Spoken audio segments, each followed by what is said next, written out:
Ladies and gentlemen, welcome to the Kakasungura YouTube channel. It is a Monday, a new week when Kimbi is happening on Wednesday, Thursday, and Friday. Ladies and gentlemen, this is a week that is going to transform Kenya forever. I am convinced in my mind this is the week that a new generation is going to be born. This is a week I patriotically believe a new dispensation is going to be given birth. There is no retreat, there is no surrender. We must deliver this country from the yokes of dictatorship, from the bondage of corruption, from the bondage of lies and deceit. This is the week. If you are a Kenyan getting this voice, better get prepared for tougher times this week. And ladies and gentlemen, this is something that each and every Kenyan should be proud of, because there must be sacrifice for gains to be made. Pain must be inflicted. For people to get democracy, blood must be shed. The people, let me tell you, Kenyans, success doesn't come on a silver platter. Success comes after tedious work. Success comes after a sacrifice. I don't know if you're getting this point. For a student to get better marks, he must deny himself sleep. He must deny himself some foods. For you to get a strong metal, it must go through the furnace. There's no shortcut about it. For Kenyans to get their rights, you have to go through a furnace. And the furnace is Wednesday, Thursday, and Friday. Kaka, this video is specifically meant to address pastors in this country. I know they understand English, but I will be mixing Swahili whenever possible. First, the leadership we have was entirely endorsed by the church. I heard some pastors converse somewhere that we must support one of our own. Who is one of their own? It is Bishop William Samuel Ruto. That is who they said is one of our own. During the campaigns, the church, especially kanisa za kiroho, I am addressing you today. I am a staunch Christian, but I will never shy off from telling you the truth. During the campaigns, these pastors from spiritual churches, they used to do frequent meetings sponsored by their colleague Bishop William Ruto in readiness for the climax campaigns. I saw meetings of men and women in all counties, and majority were pastors. The pastors, you went back to church against God's will.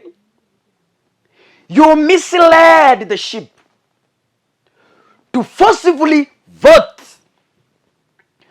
for a person mwenye alikuwa amevaa ngozi ya ubishop, lakini ndani ni mbwa mwitu. Wamevalia ngozi ya kondo, wamevalia ngozi ya kondo, lakini ndani ni mbwa mwitu. You endorsed the government. Immediately this government was sworn in. The same pastors, they were invited into status. I remember the meeting was in public. Thousands of them walifika status mapema sana. Wakatengenezewa chakula, they ate, wakapewa sadaka, and they were instructed to do one thing before they exit the compound. I remember that time, so many pastors were celebrating and they were shouting. Wakati waliambiwa serikali sasa ni ya kanisa, they were shouting, they were happy, they were celebrating. I saw some of them wakisema, oh hallelujah, oh I saw them wakiruka. I saw them in person. I saw them. They are here. We want God to give us a signal. We want God to give us a signal, either on Wednesday, Thursday, and Friday, on how to deal with these minds. God of heaven and earth, we are waiting for your signal, Papa. We don't know how to handle these bishops. We have no clue on how to deal with these men of the cloth. Oh Lord of heavens, we are waiting for your signal on Wednesday, Thursday, and Friday. Speak to us. Show us the way. Papa, we feel like we should eat them whole. But no, that is wrong. We feel like we should deport them. These men of the cloth. But no, Papa, that is not the right way. In the words of Julius Malema, during the burial of Nelson Mandela's wife, Julius Malema, who I admire so much in the fight against dictatorship, he told Mama Winnie Mandela, though she had rested, but when one rests, the soul lives. So this young man, Julius Malema, is asking Winnie Mandela for the signal on how to deal with those people who tortured her, but they attended her funeral. So Malema is asking for the signal from Mama Winnie Mandela on how they should deal with these traitors. Now, we are all in Kenya. I'm also asking God, Papa, give us a signal on how we should deal with these traitors, the men of the cloth. Should we ban them? Should we deport them? Papa, give us a signal, because our victory is smelling around the corner.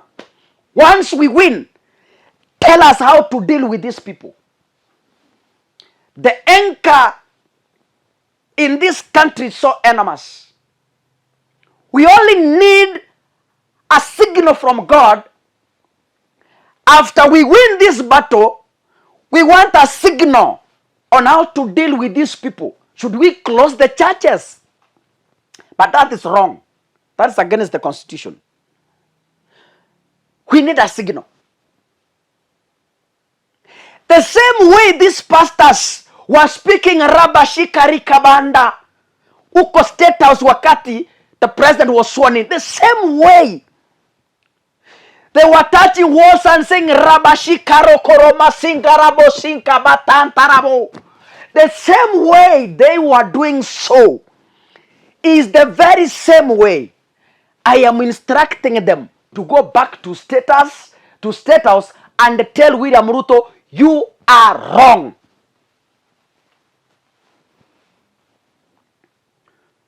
We are not here to make jokes. If you are a pastor and you are listening to me, the same way mulienda State House kuongea kwa ndimi is the same way we want. Wacha kuongea kutoka vichakani. Wacha kuongea kutoka ndani ya shimo. Itana, vile muliitana State House kusherekea uongozi, itana tena. Itana. Nimesikia wengine kutoka vichorochoroni wakisema, oh, we are heading to a wrong direction. Nimesikia wengine kutoka ndani ya shimo, oh, we are heading to a wrong direction. Nimesikia wengine kutoka chini ya kitanda, oh, get out of your comfort zone. Itana mkutano, enda State House, ambia Ruto bishop wenu, you are wrong. Kama mko serious na maisha Kenya hii, wachungaji, nazungumzia wachungaji wa kiroho, kama mko serious kwamba hii serikali ilikuwa yenu, the same way you endorsed it, kindly do the same. Go back to State House, ketisha your colleague chini, mwambie ndugu, hapa you are getting it wrong. Stop shouting from the bush. Stop shouting from the bush. I have seen pastors who were in State House standing against Ruto. Please do it in State House, not here. On Wednesday or Thursday, I'm afraid, tukipewa signal, we will mercilessly deal with you. Lastly, as I finish, Bishop Muheria alikuwa Citizen kwa interview, and he spoke very powerful words. The current leadership is insultive. Ni serikali ya matusi.